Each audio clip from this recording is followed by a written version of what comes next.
ukuri nabwiwe ku vyabaye muri kahise nasanze kutari gukwiye. Inyuma y'igihe gito tugize ubugeni mu munezero ntangere, niho natangura kubona David ampindukana. N'igihe ndamwongoreye n'igishika cinshi ko Imana yaduteye iteka nibungenze, wamengo nta gishasha ndamubwiye.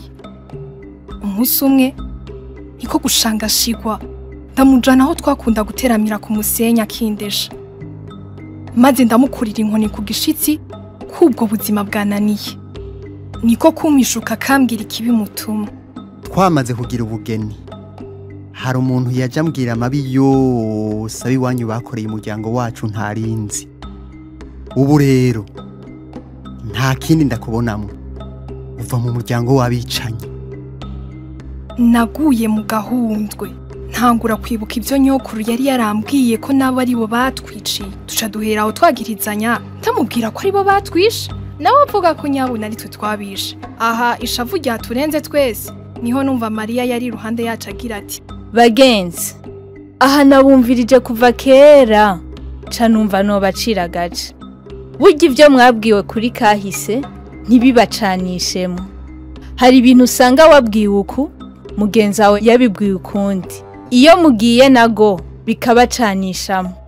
Ico mwomenya nuko burya ukuri ku vyabaye muri kahise kuboneka muhuje imitima n'ivyiyumviro, mugasangira ikiyago ku vy'umwe wese yabwiwe, mutibagiye kubahirizanya umwe wese mu bimuraba, mukihatira kwiyugurura ngo umwe wese yemere kwakira ukuri kuwundi.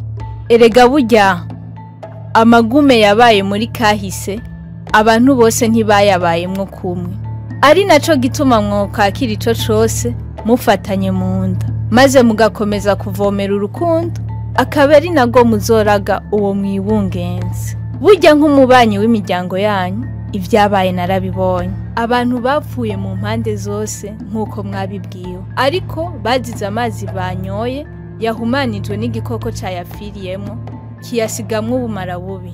Ariko kubera twari mu magumu, bamwe bose babona ko vyoba vyagizwe nabo badasangiye ubwoko. Akigejeje aho gusa turabana mu maso na David tubona ko twariko turihenda. N'igishika cinshi ntari mperutse mbona David arampobereye, maze kuva uwo munsi dusubira muri ya paradizo twacijutse.